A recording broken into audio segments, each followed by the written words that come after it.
Hello बच्चों, आज के इस वीडियो में हम करने वाले हैं लाभ या हानि से संबंधित प्रश्न।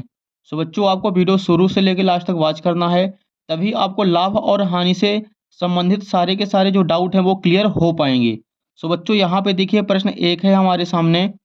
यदि एक अलमारी का मूल्य 5,000 रुपये हो तथा उसे 7,000 रुपये में बेचा जाए, तो इस स्थिति में लाभ या हानि प्रतिशत की गणना कीजिए।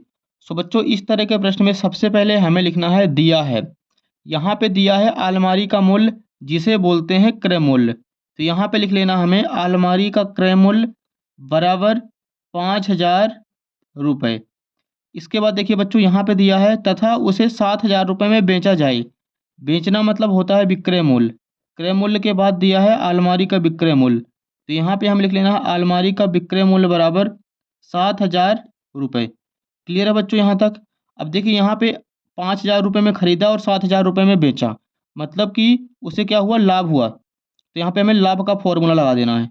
लाभ बराबर सूत्र होता है विक्रय मूल्य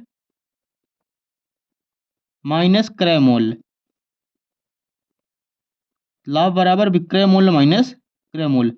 क्लियर है यहाँ तक? अब देखिए बच्चों, यहाँ पे विक्रय मूल्य के सामने लिखना है 7,000 रुपये माइनस क्रय मूल्य की वैल्यू दी गई है 5,000, तो क्रय मूल्य के सामने हमें लिखना है 5,000 रुपये। क्लियर यहाँ तक? अब 7,000 रुपये में 5,000 रुपये हमें माइनस कर देना है। तो 7,000 में 5,000 घटाएंगे तो यहाँ पे आ जाएगा 2,000 रुपये। मतलब जो लाभ है, लाभ हमें हुआ 2,000 रुपये का। लेकिन प्रश्न में पूछा गया था लाभ या हानि प्रतिशत की गणना कीजिए।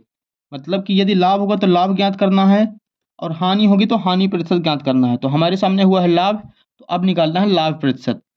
इसका फॉर्मूला लगाना है लाभ प्रतिशत का। लाभ प्रतिशत बराबर सूत्र होता है लाभ बटे क्रय मूल्य गुणे 100। क्लियर है बच्चों यहाँ तक? यदि हानि होता तो यहाँ पे हम लिख देना है हानि बटे क्रय मूल्य गुणे 100। बटे में हमेशा क्रय मूल्य ही आएगा। अब देखिए यहाँ पे लाभ के सामने लाभ की वैल्यू रख देनी है। तो लाभ हमारे सामने है 2,000 रुपये बटे क्रय मूल्य, तो क्रय मूल्य की वैल्यू हमारे सामने थी 5,000 रुपये। तो क्रय मूल्य की जगह लिख देना 5,000 गुणे गुणे 100 है तो 100 एज इट इज। अब यहाँ पे हमें ऊपर से नीचे जीरो को कैंसिल कर देना है। एक जीरो से एक जीरो कैंसिल, दूसरे जीरो से दूसरा जीरो कैंसिल और तीसरे जीरो से तीसरा जीरो कैंसिल। क्लियर है बच्चों यहाँ तक? अब देखिए यहाँ पे ऊपर बचा है 200 और बटे में बचा है 5। अब 200 को हमें 5 से भाग कर देना है।